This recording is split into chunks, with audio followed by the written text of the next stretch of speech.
అన్నదాత సుఖీభవ. రైతు బాగుంటే దేశం బాగుంటుంది. ఆ రైతుకే చదువు రాదు, అయినప్పుడు కూడా ఎంత తెలివి జ్ఞానం.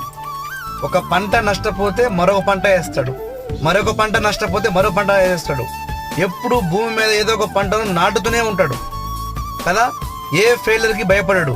మరి మనమైతే బీటెక్లు, ఎంటెక్లు, పిహెచ్డీలు చేసి మనకి కాలేజీలో సీట్ రాకపోయినా, ఎగ్జామ్లో పాస్ కాకపోయినా, జాబ్ రాకపోయినా, వ్యాపారం 1 మంత్ సక్సెస్ కాకపోయినా ఉరేసుకోవాలి, చనిపోవాలి, ఇంక లైఫ్ వేస్ట్.